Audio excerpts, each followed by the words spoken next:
System hacking एक most important topic है ethical hacking के अंदर, जहां पर हम डिफरेंट तरह की सिस्टम हैकिंग मेथोडोलॉजी को सीखते हैं और रिमोटली एक सिस्टम को एक्सेस करते हैं। तो welcome back to this video. ये वीडियो हमारा एथिकल हैकिंग सीरीज का नंबर 11 वीडियो है एंड इस वीडियो के अंदर हम सिस्टम हैकिंग टॉपिक को कवर करेंगे। थ्योरी से लेकर प्रैक्टिकल तक सिस्टम हैकिंग के बारे में सारे टॉपिक को इस वीडियो के अंदर कवर करेंगे। सो वीडियो को स्टार्ट करने से पहले अगर आपने वीडियो को लाइक नहीं किया है तो प्लीज वीडियो को लाइक कर दे एंड प्लीज चैनल को सब्सक्राइब कर दे इस एंटायर प्लेलिस्ट को एक्सेस करने के लिए। तो सबसे पहले हम सिस्टम हैकिंग की थोड़ी थ्योरेटिकली चीज़ों को समझ लेते हैं, देन उसके बाद हम प्रैक्टिकली परफॉर्म करेंगे। बट उससे पहले भी मैं आपको बता देना चाहूँगा, सिंपली मैं यहाँ पर गूगल क्रोम को यहाँ से मैं एक्सेस करता हूँ। तो यहाँ पर मैं आपको बता देना चाहूँगा, सिस्टम हैकिंग को देखने से पहले और सीखने से पहले आपको ये सारे वीडियो को देखना है, क्योंकि इसी वीडियो के अंदर ही आपको वो सारी चीज़ें मिल जाएगा जो आपको हेल्प करेगा सिस्टम हैकिंग टॉपिक को समझने के लिए। जैसे कि आपके पास एक प्रॉपर लैब होना चाहिए, देन उसके बाद आपके पास प्रॉपर काली लिनक्स की नॉलेज होना चाहिए, देन कंप्यूटर नेटवर्किंग की नॉलेज होना चाहिए, देन किस तरह से इंफॉर्मेशन को कलेक्ट किया जाता है, फूड प्रिंटिंग एंड रिकॉग्निशन किया जाता है वो भी आपको पता होना चाहिए। देन उसके बाद नेटवर्क स्कैनिंग की डिफरेंट वीडियो है, यहाँ पर आपको वो समझना पड़ेगा कि किस तरह से नेटवर्क के ऊपर स्कैनिंग परफॉर्म किया जाता है, किस तरह से ओएस को डिटेक्ट किया जाता है, किस तरह से एक नेटवर्क के अंदर जो भी वल्नरेबिलिटीज है उसको फाइंड आउट किया जाता है। ये सारी चीज़ें आपको इन्हीं वीडियो में मिल जाएगा। तो आपको सबसे पहले इन्हीं वीडियो को देखना है। जैसे कि यहाँ पर और भी है इन्यूमरेशन के टॉपिक, वल्नरेबिलिटी एनालिसिस का भी टॉपिक है, वेब एप्लीकेशन वल्नरेबिलिटीज की भी यहाँ पर वीडियो है। तो आपको इन्हीं वीडियो को देखना है, देन उसके बाद आप सिस्टम हैकिंग टॉपिक को कवर कर सकते हो। एंड यहाँ पर मैं आपको बताना चाहूँगा, बहुत सारे लोग कमेंट में ये बता रहे हैं कि भाई वाईफाई हैकिंग के बारे में वीडियो कब आएगा, कैमरा हैकिंग के बारे में वीडियो कब आएगा, एंड्रॉयड हैकिंग के ऊपर वीडियो कब आएगा, मालवेयर, वायरसेस, इन चीज़ों के बारे में वीडियो कब आएगा। तो मैं यहाँ पर आपको और एक चीज़ बता देना चाहूँगा, यहाँ पर देख सकते हो एथिकल हैकिंग से रिलेटेड जितने भी मॉड्यूल हमें पता होना चाहिए उन सारे मॉड्यूल का लिस्ट यहाँ पर है, मैं आपको बता देता हूँ। ऑलराइट, यहाँ पर देख सकते हो हमने इंट्रोडक्शन टू एथिकल हैकिंग को कवर किया, फूड प्रिंटिंग एग रिकॉग्निशंस को भी कवर किया, स्कैनिंग नेटवर्क को भी कवर किया, देन उसके बाद हमने इन्यूमरेशन टॉपिक को भी कवर किया, देन उसके बाद हम वल्नरेबिलिटीज जो वल्नरेबिलिटी एनालिसिस है वो टॉपिक को भी कवर किया, देन उसके बाद हम इस वीडियो में कवर करेंगे सिस्टम हैकिंग को। तो सिस्टम हैकिंग जैसे ही कवर हो जाएगा उसके बाद हम मालवेयर थ्रेड को देखेंगे, स्नैपिंग टॉपिक को समझेंगे, सोशल इंजीनियरिंग टॉपिक को समझेंगे। ऐसे यहाँ पर बहुत सारा टॉपिक है जिनको हम कवर करेंगे। जैसे कि मैं आपको थोड़ा सा जूम करके दिखा दूंगा, जैसे कि यहाँ पर देख सकते हो, थोड़ा सा जूम और थोड़ा सा मैं ऊपर जाता हूँ। सोशल इंजीनियरिंग को कवर करेंगे, denial of service attack, session hijacking, evading IDS, firewall and honeypot को कवर करेंगे, हैकिंग वेब सर्वर इसको भी कवर करेंगे, SQL injection, hacking web application, hacking wireless network, hacking mobile platform, IoT OT hacking, cloud computing, cryptography, इन सभी चीज़ों को दोस्तों हम कवर करेंगे। आपको सिर्फ और सिर्फ वेट करना है, हर एक टॉपिक को इस सीरीज के अंदर, इस प्लेलिस्ट के अंदर लाया जाएगा, कवर किया जाएगा। ओके, तो चलते हैं हम अपने टॉपिक के ओर। तो मैं फटाफट से जो मेरा प्रेजेंटेशन है उसको मैं ओपन कर लेता हूँ। तो सबसे पहले हम सिस्टम हैकिंग की थ्योरेटिकली कॉन्सेप्ट को समझ लेते हैं। तो सबसे पहले हम समझते हैं कि सिस्टम हैकिंग होता क्या है, what is system hacking. System hacking refers to using technical skill and knowledge to gain access to a computer system और a network. Hackers employ many methods to get into the system by exploiting its vulnerabilities and concealing their activities to avoid detection। तो देखो, ये जो system hacking जो process है, इस process के अंदर हम technical skill and technical knowledge की हेल्प से एक कंप्यूटर सिस्टम को या फिर एक नेटवर्क को अपनी कंट्रोल में लेते हैं या फिर एक्सेस करते हैं। तो यहाँ पर जो हैकर होते हैं वो लोग क्या करते हैं, जो भी वल्नरेबिलिटीज है उस कंप्यूटर सिस्टम के अंदर, जो भी वल्नरेबिलिटीज है उस नेटवर्क के अंदर, उनको वो फाइंड आउट करते हैं एंड उनकी हिसाब से एक्सप्लॉइट रन करते हैं। ओके, तो नेक्स्ट यहाँ पर लिखा है, most people imagine the system hacking as the work so called black hat और grey hat hackers who have not obtained the honor permission to enter the system. However, the system hacking is also done by ethical hackers who receive authorization beforehand to test the system security and improve any weakness. तो देखो बहुत सारे लोग ये सोचते हैं कि यानी कि मान लीजिए कि लगभग सारे लोग यही सोचते हैं कि सिस्टम हैकिंग सिर्फ वो लोग करते हैं जो कि ब्लैक हेड हैकर होते हैं या फिर ग्रे हेड हैकर होते हैं। वो विदाउट परमिशन जो भी ऑनर है उस नेटवर्क का या फिर उस सिस्टम का, उसकी परमिशन के बिना एक सिस्टम को हैक करते हैं। तो ऐसा नहीं है। मैं यहाँ पर आपको बता देना चाहूँगा एथिकल हैकर भी सिस्टम हैकिंग परफॉर्म करते हैं, क्योंकि टाइम टू टाइम हमें अपने सिस्टम के ऊपर जो भी कमियां हैं, जो भी वल्नरेबिलिटीज है, उसको रिमूव करना चाहिए। तो उस कंडीशन में हम सिस्टम हैकिंग को परफॉर्म करेंगे और हमारे सिस्टम में या फिर जो भी हमारा ओनर है और उसका जो भी नेटवर्क है या फिर उसका जो भी कंप्यूटर सिस्टम है, वहाँ पर जितनी भी वल्नरेबिलिटीज है उनको फाइंड आउट करना होता है और उनको रिमूव करना होता है। ओके, तो next, The purpose of system hacking depends on the motivation of those who perform it। तो ये जो सिस्टम हैकिंग ये डिपेंड करता है कि आपका माइंडसेट कैसा है, आपका मोटिवेशन कैसा है। अगर आप ये सारी चीज़ें गलत काम के लिए यूज़ कर रहे हैं, ये सारी चीज़ें गलत करने के लिए परफॉर्म कर रहे हैं, तो ये गलत है, इसके लिए आप जेल भी जा सकते हैं। मगर आप प्रॉपर परमिशन लेके ऑथराइज तरह से एक सिस्टम के ऊपर आप ये सारी चीज़ें परफॉर्म कर रहे हैं तो वो लीगल है, आप वहाँ पर अच्छे के लिए ये सारी चीज़ें कर रहे हो। Next, malicious actors seek to exploit their discovery after hacking into system, usually for financial and political gain. Ethical hackers, however, are hired to company as security consultant to help identify and fix vulnerabilities before these same malicious actor can exploit them। तो ऐसे भी बहुत सारे लोग होते हैं जो कि फाइनेंशियल के लिए या फिर जो पॉलिटिकल गेन होता है उसके लिए भी ये सारी चीज़ें करते हैं। बट एथिकल हैकर एक कंपनी के द्वारा हायर किया जाता है और वो लोग एक सिक्योरिटी प्रोवाइड करने के लिए या फिर अपनी सिक्योरिटी, एक कंपनी की सिक्योरिटी को एनहांस करने के लिए, इम्प्रूव करने के लिए ये सारी चीज़ें परफॉर्म करते हैं। तो मैं आपको बस यही कहना चाहूँगा कि आप जितने भी चीज़ें आप यहाँ पर देख रहे हैं, सीख रहे हैं, इनको आप इलीगली परफॉर्म ना करें, क्योंकि उसके लिए आप जेल भी जा सकते हैं। ओके, तो ये होता है सिस्टम हैकिंग। तो नेक्स्ट हम बात करते हैं कि सिस्टम हैकिंग का पूरी साइक्लिंग स्टेप क्या होता है, यानी कि कौन कौन सी स्टेप को फॉलो करके हमें सिस्टम हैकिंग करना पड़ेगा। तो सबसे पहला जो स्टेप है वो है गेनिंग एक्सेस। तो हमें गेनिंग एक्सेस लेना पड़ेगा, जो भी एक सिस्टम है उसको हमें एक्सेस करना पड़ेगा। एक्सेस किस तरह से किया जाता है वो देखेंगे। सबसे पहले तो हमें स्कैनिंग करना पड़ेगा, वल्नरेबिलिटी को फाइंड आउट करना पड़ेगा, देन उसके हिसाब से हमें एक्सप्लॉइट को रन करना पड़ेगा, देन उसके बाद हम गेनिंग एक्सेस प्रोसेस को कंप्लीट करते हैं। देन उसके बाद हम एस्केलेटिंग प्रिविलेजेस करेंगे, यानी कि जो भी हमारा सिस्टम है उसको हम आगे भी किस तरह से एक्सेस करेंगे उसके लिए भी हम जुगाड़ करेंगे। देन उसके बाद हम मेंटेनिंग एक्सेस करेंगे, यानी कि अगर हमने एक्सेस कर लिया है एक सिस्टम को या फिर एक नेटवर्क को, तो कैसे उसका जो परमिशन है, उसका जो ऑनर है उसको कैसे पता ना चले और किसी को भी कैसे कोई भी डैमेज ना हो, कोई भी लॉस ना हो, इसके लिए भी हम मेंटेन करते हैं। देन क्लियरिंग लॉक, आखिरी स्टेप में हम क्लियरिंग लॉक करते हैं, यानी कि हम जिस जिस स्टेप को फॉलो करके उस सिस्टम के अंदर एंटर हुए हैं एंड वहाँ पर जो सारा कुछ भी हमने परफॉर्म किया है उसको हम क्लियर करते हैं। तो चलिए इन सारे टॉपिक को हम किस तरह से परफॉर्म करेंगे डिटेल में समझते हैं। तो सबसे पहले तो हम समझेंगे कि गेनिंग एक्सेस होता क्या है और किस तरह से इस प्रोसेस को परफॉर्म किया जाता है। First and foremost, the system hackers must be able to access a system. This can be accomplished in multiple way. तो देखो पहले तो हमें एक सिस्टम हैकर होने के नाते सबसे पहले तो हमें एक सिस्टम को एक्सेस करना पड़ेगा। तो उसके लिए हम बहुत सारे मेथड को फॉलो कर सकते हैं, जैसे कि यहाँ पर 3 मेथड है। एक है पासवर्ड अटैक, दूसरा है स्टोलन क्रेडेंशियल, तीसरा है वल्नरेबिलिटीज एक्सप्लॉइटेशन। तो सबसे पहले हम पासवर्ड अटैक को समझते हैं। In perhaps the most basic technique, attackers can be attempt to enter the system by entering the login credential of an legitimate user, so-called brute force attack. Try to guess user password by testing all the possible combination until the correct one is discovered. तो हम password attack की मदद से भी एक system को access में ले सकते हैं, जैसे कि ब्रूट फोर्स अटैक यहाँ पर है।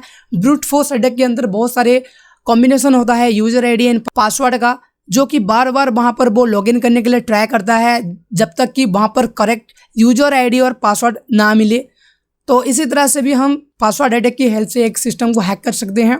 Then stolen credential, system hacker may already have the user credential make it easy to access the system. For example, the user may have been tricked by a phishing email into the devolving their password. Attackers also used to database of username and password exposed after the data breach, assuming that your user reused the same password for the multiple system. तो देखो hacker क्या करते हैं, time to time वो phishing attack को use करते हैं। Phishing attack को किस तरह से यूज़ किया जाता है हम आगे देखेंगे, इसका भी मॉड्यूल है, एक डेडिकेटेड मॉड्यूल है। तो वहाँ पर वो फिशिंग ईमेल जनरेट करते हैं, फिशिंग पेज क्रिएट करते हैं और जो भी एक यूज़र का क्रेडेंशियल है उसको वो स्टील करने के लिए ट्राई करते हैं। वो खुद का एक डेटाबेस क्रिएट करते हैं जहाँ पर यूज़र जो कुछ भी एंटर करेगा उसका जो भी यूज़र नेम होगा, जो भी पासवर्ड होगा वो डेटाबेस में स्टोर हो जाएगा। तो ऐसे भी वो लोग सिस्टम को एक्सेस करते हैं। ये सारे टॉपिक के ऊपर ना डेडिकेटेड मॉड्यूल हैं जिनको हम आगे डिस्कस करेंगे। आपको घबराना नहीं है, सिर्फ और सिर्फ हमें सपोर्ट करना है ताकि आगे भी हम ऐसी वीडियो आपके लिए लाएं। ओके, नेक्स्ट हम वल्नरेबिलिटीज एक्सप्लॉइटेशन को डिस्कस करते हैं। New vulnerabilities are constantly being discovered in the computer system while old one may still be on patch. Sophisticated attackers can exploit vulnerabilities they discover through techniques like SQL injection, cross-site scripting and buffer overflow. तो देखो इसके बाद भी हम vulnerabilities को scan करके वहाँ पर जो भी कमियां हैं, जो भी vulnerabilities है उनका भी हम यूज ले सकते हैं और डिफरेंट एक्सप्लॉइट की हेल्प से हम उस सिस्टम के अंदर घुस सकते हैं। जैसे कि यहाँ पर लिखा है SQL इंजेक्शन डेटाबेस का एक बहुत ही बड़ा वल्नरेबिलिटीज है। देन क्रॉस साइट स्क्रिप्टिंग, ये भी एक बहुत बड़ा वल्नरेबिलिटीज है। देन बफर ओवरफ्लो, ये जो बफर ओवरफ्लो है इसको भी हम समझेंगे। तो इन सारी मेथड की हेल्प से हम एक सिस्टम को अपनी एक्सेस में लेते हैं। ओके, तो अब बात करते हैं कि एस्केलेटिंग प्रिविलेजेस क्या होता है और किस तरह से इसको परफॉर्म किया जाता है। Once inside the computer or network, a system hacker may not able to carry out the entire plan of the attack right away. Instead, the hacker needs to exploit bugs or flags in the system to gain additional privileges beyond those authorized initially. The process is known as privileges escalation. इस process के अंदर हमें ये करना होता है कि जो भी बॉक्स मिला है उसको लेकर हमें एक एक्सप्लॉइट बनाना पड़ता है और फ्यूचर में भी हम किस तरह से सिस्टम को एक्सेस करेंगे उसके लिए हमें प्लानिंग करना पड़ता है। तो इसको कहा जाता है प्रिविलेजेस एस्केलेशन। तो यहाँ पर दो तरह की प्रिविलेजेस एस्केलेशन होता है, एक है हॉरिजॉन्टल एंड दूसरा है वर्टिकल।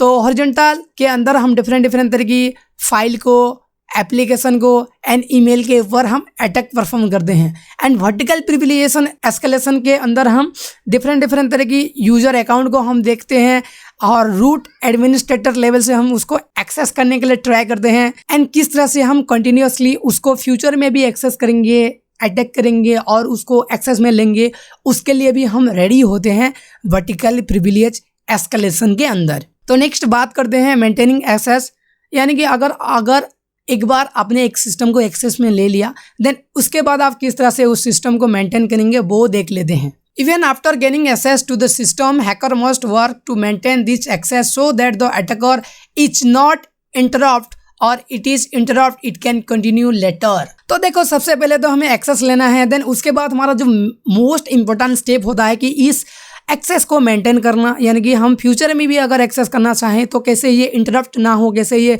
कनेक्शन डिस्कनेक्ट ना हो जाए या फिर क्लोज ना हो जाए, इसके लिए भी हमें ध्यान रखना पड़ता है। तो उसके लिए हम कीलॉगर का यूज़ करते हैं, स्पाईवेयर का यूज़ करते हैं और एंड विक्टिम की पूरी एक्टिविटीज़ को हम मॉनिटर करते हैं। उसके साथ साथ हम वहाँ पर जो भी विक्टिम का क्रेडेंशियल है उसको हम खुद की डेटाबेस पर स्टोर करते हैं और जो भी अटैक वहाँ पर मैन्युअली परफॉर्म हो सकता है या फिर ऑटोमेटिकली हो सकता है उसके लिए भी हम ट्राई करते हैं। जैसे कि वहाँ पर पासवर्ड का अटैक, अगर पासवर्ड उसने चेंज कर दिया है तो किस तरह से हम पासवर्ड को फिर से क्रैक करेंगे, उसके लिए भी हम ट्राई करते हैं मेंटेनिंग एक्सेस के अंदर। देन उसके बाद another techniques to maintain access, installing backdoor, a hidden portal that allow hackers to bypass normal security control and directly enter the system.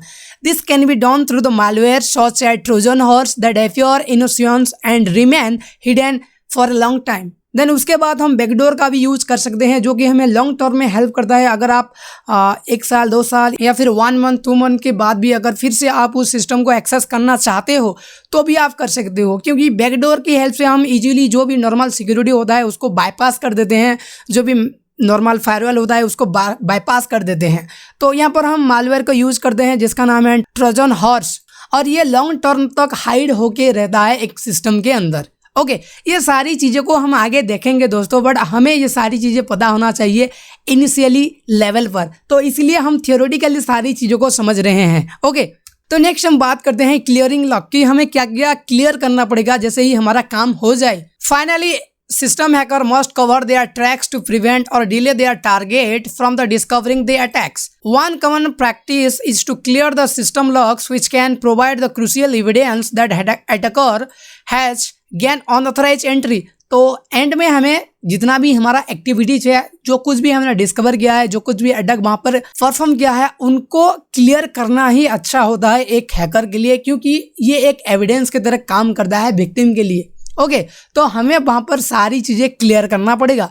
Hacker may use two tools such as meterpreter to erase all the proof of their moments throughout the network. तो इसके लिए हम मेटाप्रिटर को use कर सकते हैं वहां पर जो कुछ भी है उन सारे प्रूफ को इरेज करने के लिए एक नेटवर्क के अंदर। नेक्स्ट यहाँ पर कुछ एडिशनल स्टेप को भी हम फॉलो कर सकते हैं, जैसे कि an additional essential step involving hacker deleting the history of the command they have execute in shell, या फिर हम सेल के अंदर जितने भी कमांड को एग्जीक्यूट किए हैं उन कमांड की जो हिस्टोरी है उसको हम क्लियर कर सकते हैं। Programmer such as bash shell, the window shell, जैसे कि यहाँ पर जो बैश सेल होता है या फिर जो विंडो सेल होता है वहाँ पर हमें जितने भी कमांड है उनका हिस्टोरी को इरेज करना पड़ेगा। Then without deleting this command, victim could examine their cell history or reconstruct the attacker's action precisely.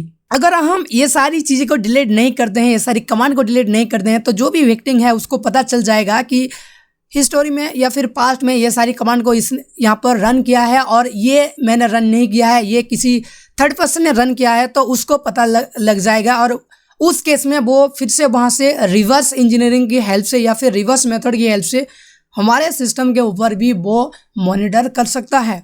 तो आपको ये सारी चीज़ों को क्लियर करना पड़ेगा। ओके तो नेक्स्ट यहाँ पर हम बात करते हैं कि कौन कौन सी टूल को हम यूज़ करेंगे सिस्टम हैकिंग के लिए।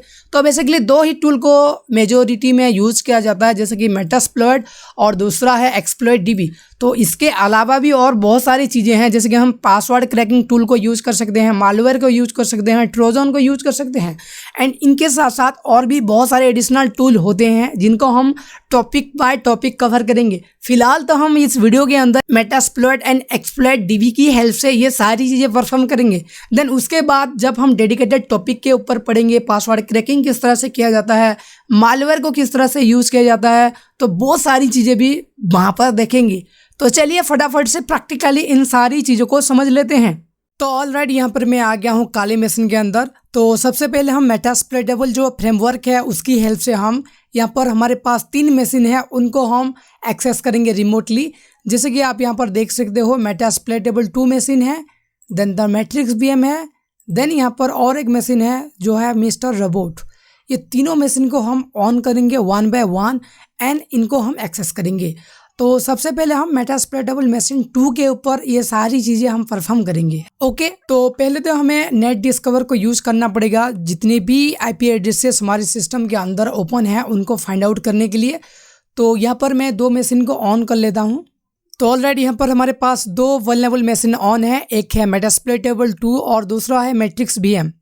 तो काली लिनक्स के अंदर आते हैं, देन यहाँ पर हम नेट डिस्कवर टूल को रन करेंगे। तो टर्मिनल को थोड़ा सा जूम कर लेंगे, देन यहाँ पर sudo नेट डिस्कवर -r देंगे और 0 से लेकर 24 नंबर तक, यानी कि जितने भी IP एड्रेसेस एक नेटवर्क के अंदर ऑन हैं उनके बारे में हम इंफॉर्मेशन निकालेंगे।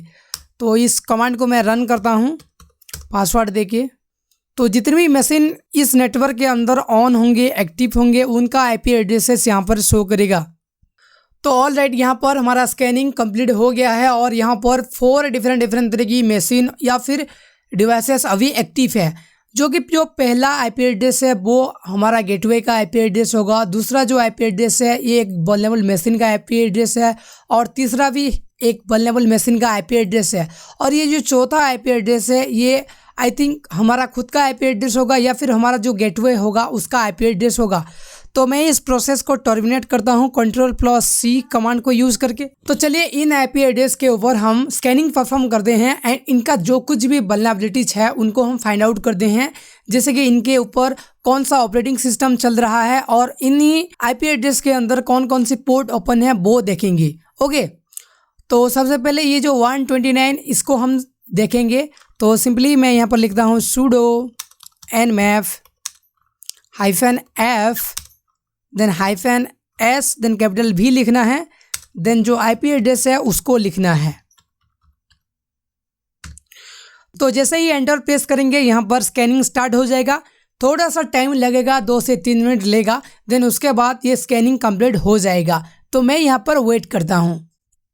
तो ऑलराइट, देख सकते हो यहाँ पर स्कैनिंग परफॉर्म हो गया है। जितने भी पोर्ट यहाँ पर ओपन है इस डिवाइसेस के ऊपर, सारा पोर्ट यहाँ पर शो कर रहा है। देन उसके बाद उनका सर्विसेज और उनका वर्जन भी शो कर रहा है। तो नीचे हम जाएंगे और सबसे पहले इसका जो भी ऑपरेटिंग सिस्टम है उसको पता करेंगे। तो यहाँ पर यूनिक्स लिनक्स का ऑपरेटिंग सिस्टम चल रहा है, यानी कि ये मेटास्प्लोइटेबल मशीन है जहाँ पर लिनक्स ऑपरेटिंग सिस्टम चल रहा है। तो एक बार चेक करते हैं, मेटास्प्लोइटेबल के अंदर जाते हैं और इसका क्या आईपी एड्रेस है वो चेक करते हैं। तो सिंपली आपको आईपी कॉन्फ़िग लिखना है, एंटर प्रेस करना है। तो ओके, ऑल राइट, इसका जो आईपी एड्रेस है वो एंड में 129 है। तो हमने 129 आईपी एड्रेस के ऊपर ही स्कैनिंग परफॉर्म किया था। तो हमारे पास ये सारा कुछ वल्नरेबिलिटी यहाँ पर निकल के आ रहा है। तो यहाँ से मैं आपको 2 पॉपुलर वल्नरेबिलिटीज के बारे में बता देना चाहूँगा। बट आप चाहो तो इन सारे सर्विसेज के ऊपर आप गूगल कर सकते हो एंड वहाँ पर जो भी वल्नरेबिलिटीज निकलेगा उनके हिसाब से आप मेटास्प्लोइटेबल के अंदर आप अटैक परफॉर्म कर सकते हो। तो यहाँ पर मैं और एक बात आपको बताना चाहूँगा, अगर आपको किस तरह से यूज करना है मेटास्प्लोइटेबल फ्रेमवर्क ये आपको पता नहीं, तो उसके लिए आप हमारे चैनल को विजिट कर सकते हो। वहाँ पर मेटास्प्लोइट फ्रेमवर्क से रिलेटेड एक डेडिकेटेड वीडियो है जहाँ पर हमने इन डिटेल में बात किया है कि आप किस तरह से मेटास्प्लोइट फ्रेमवर्क को यूज कर पाएंगे। तो नीचे डिस्क्रिप्शन में एंड ऊपर आई बटन में उस वीडियो का लिंक मैं दे दूंगा जहां से आप कंप्लीटली मेटास्प्लोइटेबल मशीन को सीख पाओगे। तो यहाँ पर मैं 2 वल्नरेबिलिटीज आपको बता देना चाहूँगा। एक है BSFTPD और दूसरा यहाँ पर है Samba SMDB 3.x। ये दोनों वल्नरेबिलिटीज को हम यूज़ करेंगे और मेटास्प्लोइट फ्रेमवर्क की हेल्प से मेटास्प्लोइटेबल मशीन को एक्सेस में लेंगे। तो सिंपली मैं sudo यूजर पर आता हूँ, sudo su, देन यहाँ पर हम मेटास्प्लोइटेबल फ्रेमवर्क को ऑन करेंगे। तो सिंपली आपको लिखना है MSF console। देन जैसे ही आप एंटर प्रेस करेंगे यहाँ पर इसका जो मेटास्प्लोइटेबल फ्रेमवर्क है वो यहाँ पर स्टार्ट हो जाएगा। तो ऑलरेडी यहाँ पर देख सकते हो ये है मेटास्प्लोइटेबल फ्रेमवर्क। तो यहाँ पर हमें सर्च करना होगा उस वल्नरेबिलिटीज के हिसाब से जो भी यहाँ पर एक्सप्लोइट अवेलेबल होगा या फिर जो भी ऑक्सिलरी अवेलेबल होगा। तो सिंपली आपको लिखना है सर्च, देन आपको ऊपर आना है और यहाँ से जो वर्जन है इस वर्जन को आपको कॉपी कर लेना है। देन नीचे जाके इस वर्जन को सर्च के बाद पेस्ट कर देना है। तो जैसे ही आप एंटर प्रेस करेंगे यहाँ पर जो भी ऑक्सिलरी या फिर जो भी मॉड्यूल अवेलेबल होगा वो शो करेगा। तो देख सकते हो यहाँ पर एक मॉड्यूल यहाँ पर अवेलेबल है जिसकी हेल्प से हम बैकडोर क्रिएट करेंगे और रिमोटली मेटास्प्लोइटेबल 2 मशीन को एक्सेस करेंगे। तो उसके लिए आपको सिंपली यहाँ पर लिखना है यूज लिखना है, देन 0 लिखना है क्योंकि इसका जो सीरियल नंबर है वो 0 है। ओके, यहाँ पर चाहो तो आप इसका जो नेम है इसको आप कॉपी करके यहाँ पर भी लिख सकते हो, बट 0 ईजी होता है इसलिए मैं सीरियल नंबर यहाँ पर एंटर किया है। तो मैं जैसे ही यहाँ पर एंटर करूँगा तो यहाँ पर ये जो पेलोड है ये पेलोड यहाँ पर सिलेक्ट हो गया है, जैसे कि यहाँ पर देख सकते हो रेड कलर में लिख के आ रहा है। तो इसको किस तरह से यूज किया जाता है वो जानने के लिए आपको सिंपली यहाँ पर शो लिखना है एंड ऑप्शन लिखना है। तो देख सकते हो हमें क्या क्या एट्रीब्यूट यहाँ पर ऐड करना पड़ेगा। सबसे पहले तो हमें ऐड करना पड़ेगा आर होस्ट, और जो आर पोर्ट है वो ऑलरेडी सेट किया गया है तो हमें सिंपली आर होस्ट को सेट करना है। तो सिंपली आपको यहाँ पर लिखना है सेट, देन कैपिटल में लिखना है आर होस्ट, देन जो भी हमारा एक्सेसिबल मशीन का आईपी एड्रेस है वो देना है, जो कि मैं यहाँ पर दे देता हूँ 192.168.164.129। ये हमारा मेटास्प्लोइटेबल 2 मशीन का आईपी एड्रेस है जिसको हम रिमोटली एक्सेस करना चाहते हैं। यहाँ पर आपको वही आईपी एड्रेस देना है।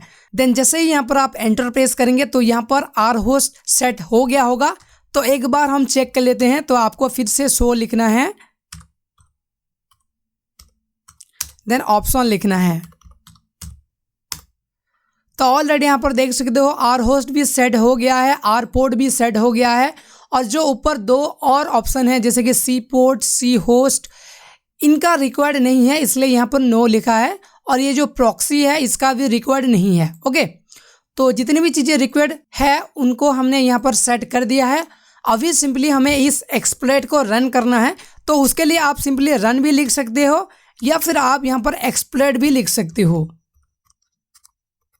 तो मैंने यहाँ पर एक्सप्लॉइट लिखा और एंटर प्रेस किया, तो यहाँ पर कुछ ही टाइम के बाद हम रिमोटली एक्सेस कर पाएंगे मेटास्प्लोइटेबल 2 मशीन को। तो ये प्रोसेस स्टार्ट हो गया है, तो थोड़ी टाइम में वेट करता हूँ। तो ऑलरेडी यहाँ पर आप देख सकते हो कमांड सेल सेशन 1 ओपन हो गया है यहाँ पर। तो सिंपली मैं यहाँ पर ls करता हूँ और चेक करता हूँ, तो देख सकते हो जो हमारा मेटास्प्लोइटेबल 2 मशीन का जितनी भी डायरेक्टरी है यहाँ पर एक्सेस हो गया है। तो कंफर्म करने के लिए मैं ifconfig करता हूँ और इसकी IP एड्रेस को चेक करता हूँ। तो देख सकते हो 192.168.164.129 ये मेटास्प्लोइटेबल 2 मशीन का IP एड्रेस है, यानी कि हमने रिमोटली इसको एक्सेस कर लिए हैं।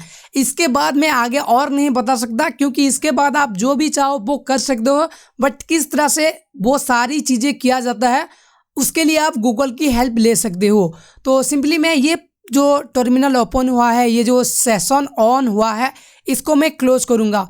तो सिंपली यहाँ पर आपको लिखना है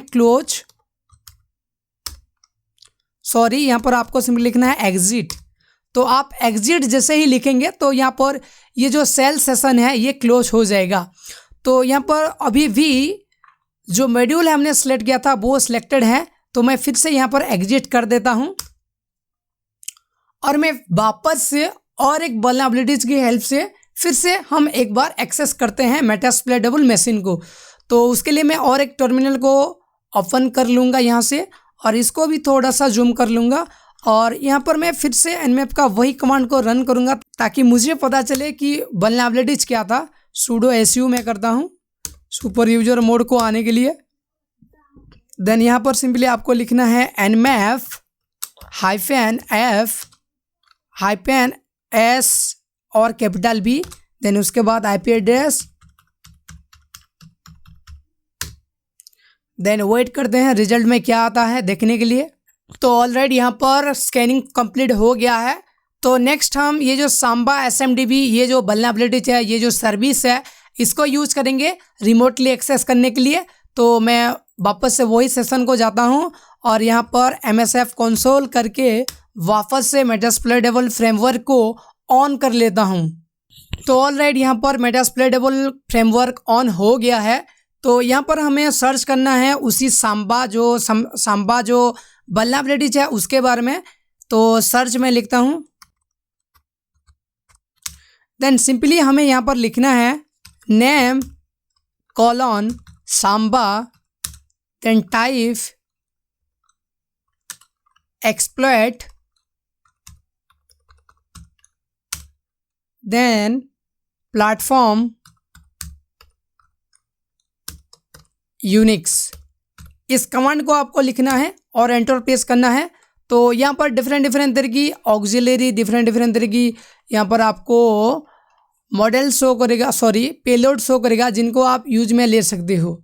तो आई थिंक यहाँ पर मैंने कुछ गड़बड़ किया, इसलिए यहाँ पर इतना सारा चीज़ें शो कर रहा है। तो एक बार चेक कर लेते हैं। ओके, मैंने नेम यहाँ पर अच्छे से नहीं लिखा है, तो नेम को मैं फिर से रिटाइप करता हूँ और एंटर प्रेस करता हूँ।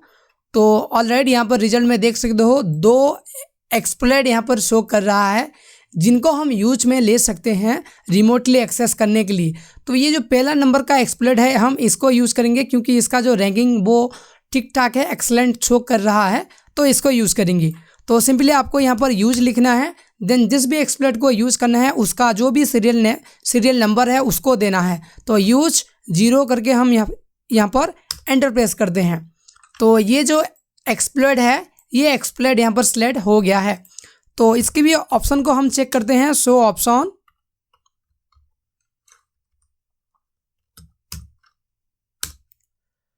तो यहाँ पर भी हमें आर होस्ट को सेट करना पड़ेगा। आर पोर्ट ऑलरेडी सेट है, तो सिंपली यहाँ पर हम लिखेंगे सेट, कैपिटल में लिखेंगे आर होस्ट, देन मेटास्प्लोइटेबल 2 मशीन का IP एड्रेस दे देंगे 192.168.164.129। तो यहाँ पर आर होस्ट भी सेट हो गया है। अभी हमें इस एक्सप्लॉइट को रन करना है। तो सिंपली यहाँ पर हमें लिखना है एक्सप्लॉइट। तो यहाँ पर ये सेशन स्टार्ट हो जाएगा। थोड़ी टाइम के बाद हम रिमोटली इसको एक्सेस कर पाएंगे। तो ऑलरेडी यहाँ पर देख सकते हो सेल सेशन 1 ओपन लिख के आ रहा है, यानी कि हम रिमोटली इसको एक्सेस कर लिए हैं। ls करके चेक कर लेते हैं। तो ऑलरेडी यहाँ पर देख सकते हो एक बार if config करके चेक कर लेते हैं। तो देख सकते हो इसका IP एड्रेस यहाँ पर शो कर रहा है। तो इसी तरह से आप दोनों वल्नरेबिलिटीज को यूज़ कर सकते हो। इसके अलावा यहाँ पर और भी वल्नरेबिलिटीज है, मैं आपको बता देना चाहूँगा। जैसे कि मैं यहाँ पर आपको दिखा देता हूँ। और एक वल्नरेबिलिटीज है जो कि VNC का, ये देखो VNC का यहाँ पर जो VNC सर्विस है वो भी ओपन है। तो इसको भी हम यूज में ले सकते हैं। वो कैसे करना है वो दिखा देता हूँ। तो इसी प्रोसेस को फिर से क्लोज कर देता हूँ एग्जिट करके। तो यहाँ पर क्लोज हो गया है, इससे भी हम बाहर आते हैं। देन यहाँ पर आपको सिंपली लिखना है VNC व्यूअर। देन उसके बाद आपको जो भी टारगेट मशीन का IP एड्रेस है वो देना है और एंटर प्रेस करना है। देन उसके बाद यहाँ पर आपको पासवर्ड पूछेगा। तो डिफ़ॉल्ट पासवर्ड होता है VNC व्यूअर का, वो होता है पासवर्ड। तो सिंपली आपको यहाँ पर लिखना है पासवर्ड। तो ऑलरेडी यहाँ पर देख सकते हो यहाँ पर जो VNC मेटास्प्लोरेबल मशीन का जो भी सर्वर है वो यहाँ पर हमने एक्सेस कर लिया है। यहाँ पर विंडो शो करना चाहिए मेरे केस में, बट यहाँ पर कोई भी विंडो शो नहीं कर रहा है, बट आपके केस में ये शो करेगा। ओके, तो मैं इस प्रोसेस को क्लोज कर देता हूँ। तो इसी तरह से आप इन सारे वल्नरेबिलिटीज को यूज़ करके आप इजीली मेटास्प्लोरेबल मशीन को एक्सेस कर सकते हो। ये जो मशीन था ना दोस्तों, हमने इसको एक्सेस किया। तो आई होप दोस्तों ये वीडियो आपको पसंद आया होगा। इस वीडियो में बस इतना ही, बट आगे आने वाले वीडियो में हम और 1-2 मशीन के ऊपर सिस्टम हैकिंग परफॉर्म करेंगे ताकि आपको अच्छे से ये कॉन्सेप्ट क्लियर हो जाए। तो फिर मिलते हैं नेक्स्ट वीडियो में।